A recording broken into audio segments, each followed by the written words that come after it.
यहाँ के ऊपर खड़े होकर के एजिटेशन कर रहे हैं और ज्ञापन देने की मूड में हैं। क्या मामला है?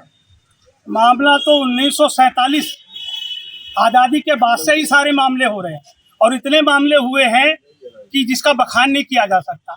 अब मैटर ये है कि जो त्रिपुरा का मैटर हुआ है, उससे पहले आसाम का जो मैटर हुआ है, मुस्लिम भाइयों के ऊपर जो अत्याचार अनाचार किया गया, उनके घरों को जलाया गया, उनकी इबादत गाहों को जलाया गया, उनके घरों को तोड़फोड़ किया गया और दहशत पैदा की। उसके पीछे कारण क्या है, ये हमारे लोगों को जानना और समझना बहुत जरूरी है। ये मैटर दरअसल क्या है, ये ओबीसी का मैटर है। ये मामला मुसलमानों का नहीं है, ये मामला है ओबीसी, जो भारत में 80 करोड़ है। 80 करोड़ है। उसकी गिनती 1931 से लेकर आज तक नहीं हुई।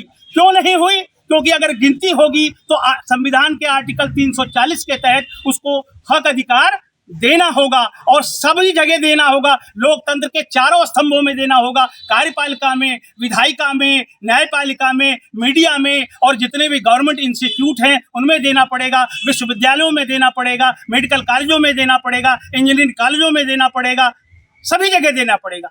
इसलिए उनको ना दिया जाए, इसलिए उनको अपने जो अल्पसंख्यक भाई हैं, जो SC ST OBC से धर्म परिवर्तित हैं, मुस्लिम, सिख, ईसाई, बौद्ध, जैन, लिंगायत, ये जो धर्म परिवर्तित लोग हैं, इनको जो है टारगेट बनाया गया और कहा गया, ये कहा जाता है हिंदू संगठनों द्वारा, RSS के द्वारा, विश्व हिंदू परिषद के द्वारा, बजरंग दल के द्वारा, हिंदू जागरण मंच के द्वारा, बहुत सारे उनके आपसूट संगठन है। ये कहा जाता है कि जो है आप लोग सारे SC ST OBC के लोग हिंदू बन जाओ, नहीं तो मुसलमान जो है वो कब्जा कर लेगा इस देश पे।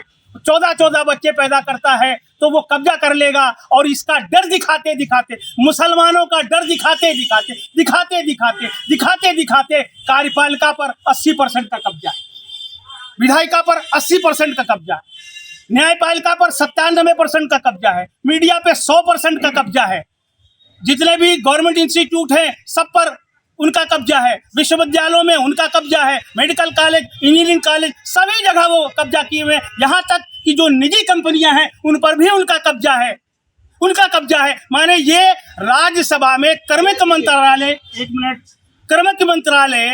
2011-12 की रिपोर्ट है और राज्यसभा में जब बहस हुई तो ये बताया गया लिखित में कि 79.2% पर जो है सामान्य वर्ग का, जनरल लोगों का कब्जा है।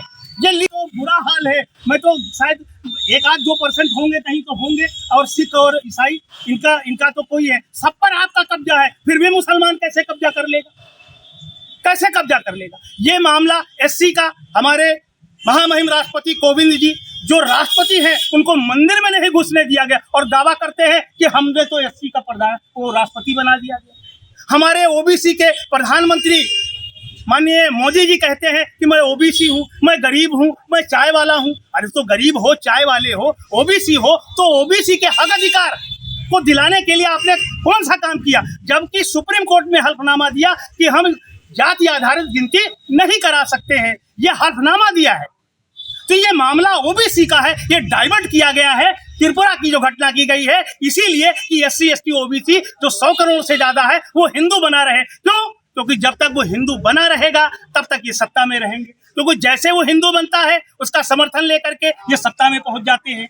क्योंकि इनमें इतनी ताकत नहीं है कि ये प्रधानमंत्री तो छोड़ो, प्रधान नहीं चुन सकते हैं, लेकिन जैसे 100 करोड़ से ज्यादा SC ST OBC का समर्थन लेते हैं और ये सत्ता में पहुंच जाते हैं। लेकिन बहुजन क्रांति मोर्चा, राष्ट्रीय पिछड़ा वर्ग मोर्चा लगातार जन जागृति अभियान चला रखा है भारत में। तो सारे SC ST OBC, मुस्लिम, सिख, ईसाई, बौद्ध, Jain, Lingayat, NT DNT VJNT सब इकट्ठा हो रहे हैं। ये घबराहट है, इसलिए इन्होंने मुसलमानों को टारगेट किया।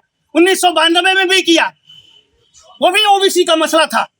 सिखों के ऊपर जो स्वर्ण मंदिर पर आक्रमण किया गया 1984 में, OBC का मसला था, क्योंकि 1981 में जनगणना होनी थी। तो ऐसे बहुत सारे मसले हैं। ये केवल मामला OBC को हक अधिकार न मिले इसलिए त्रिपुरा की ये घटना कराई।